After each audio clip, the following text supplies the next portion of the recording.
Dance is done mainly by the elder women in the village. The next style of dance that's coming out is our men's northern traditional style of dance, and this is our warrior style of dance. Their regalia, which is the outfit that they wear, is very distinctive by having a large back muscle, and the accoutrement on their head is called a roach. You notice their dance steps are toe-heel type step, and you see that they're like they're looking for something. It's because they're warriors hunting for their enemies, or hunters looking for dinner.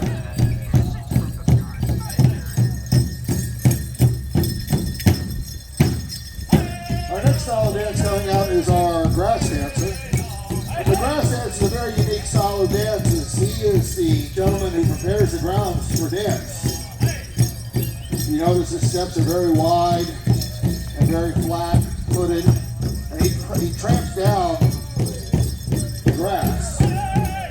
His regalia is also very distinctive, as there's no feathers on his regalia, and he has a long fringe that's reminiscent of the long, plain prairie grass of Oklahoma and the Midwest. The last style coming out right now is our ladies' fancy shawl. The ladies' fancy shawl is a relatively new dance in the circuit. Came out in the 30s. Originally, the women wore men's regalia. The dance was created because the women wanted to compete against the men in the men's fancy category, but they weren't allowed to. So they created their own style of dance. Over the years, their regalia has evolved into what you see today. They wear bright colored dresses and long flowing shawls over their shoulders.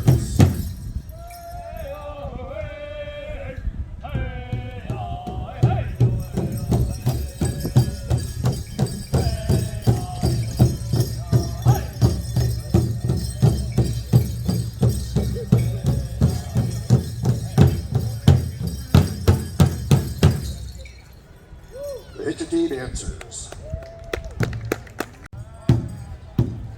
The heel-toe step is a happy step, a bouncy step. When you see our dancers doing this type of step, they're telling the story of great things in the village. The recent nuptials of a child,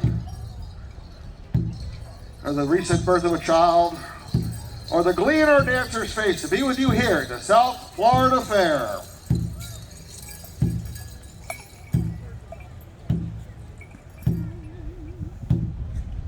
The next step we're going to do is called the toe-heel step. The toe-heel step is a stealthy step. When you see our dancers doing this step, they're telling the story of a warrior tracking his enemy, or a hunter looking for his prey. You'll see them looking around, looking for footsteps, looking for paw prints, for whatever it is they are tracking.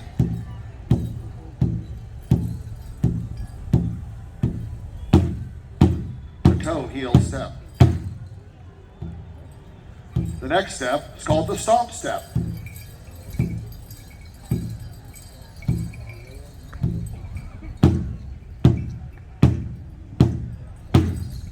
The stomp step is an angry step. Hard and soft, back and forth motions. When you see our dancers doing this step, you know that they're mad.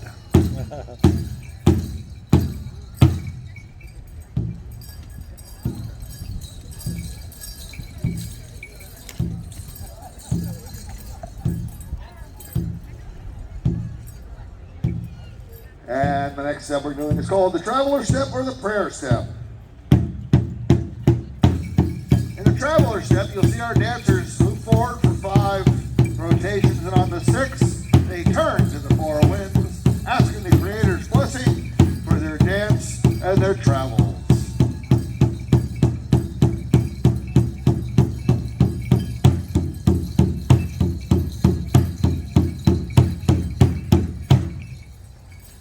Put these and many other steps together and you have just a short example of the many steps and the many styles of dance that are done by the over 500 tribes in North America today.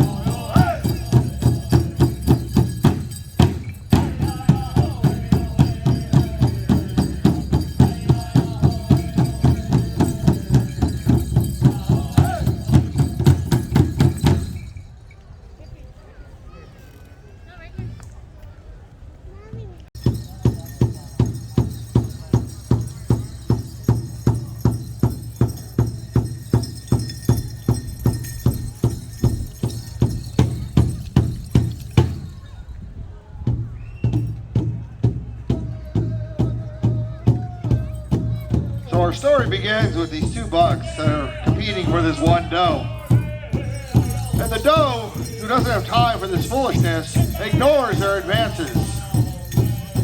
When they both present themselves to her, she turns her back on them because she doesn't have time for this foolishness. She has chores to do and other tasks of the day.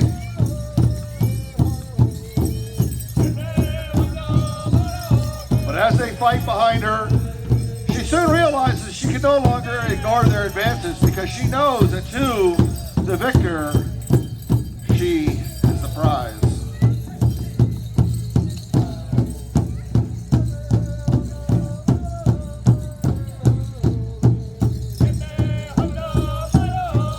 So the winner collects his prize and the loser limps off, hoping to fight another day.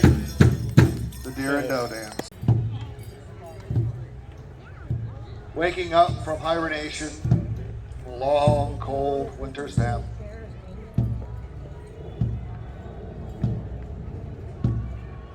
And as the spring comes, the young would-be chieftain has to prove himself as a man in order to make it to chief. So he assembles all the folks in the village together for a bear hunt.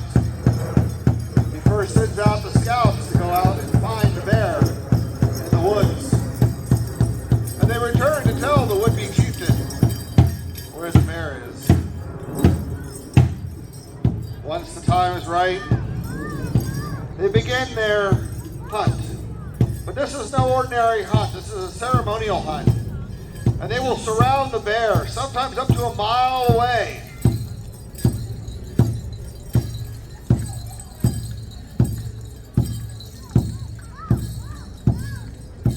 They will then begin to make preparations.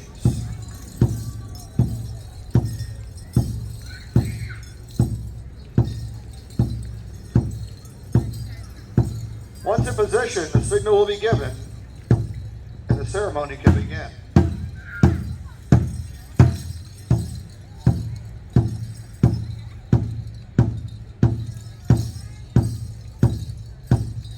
As our ceremony begins, our warriors begin to move closer and closer to the bear. And all of this ruckus from his woods begins to alert the bear of intruders. He begins to look around to find out who is in his woods. Who are these strangers? And what do they want?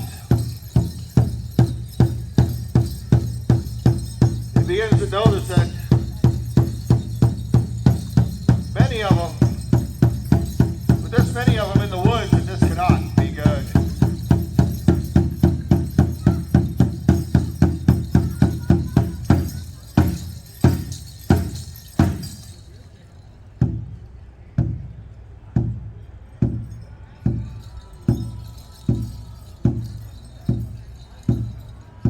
as our warriors begin to move closer and closer to the bear becomes more and more agitated and begins lashing out at the warriors. But the warriors are not allowed to fight back, for it is the young would-be chieftain who has to deliver that final blow.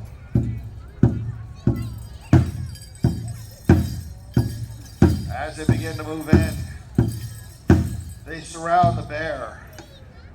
They slowly pick up their spear and shields and move in for the final kill. The big bear fights them, but is to no avail, for they slay the bear.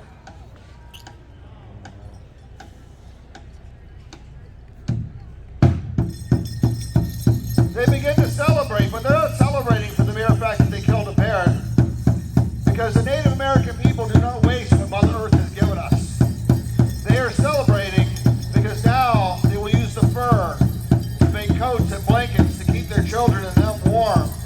They will use the meat to feed themselves. They will fashion the bones into tools and shields to build and make stuff with and defend their village. Yes, the Native American people do not waste anything that Mother Earth has given us.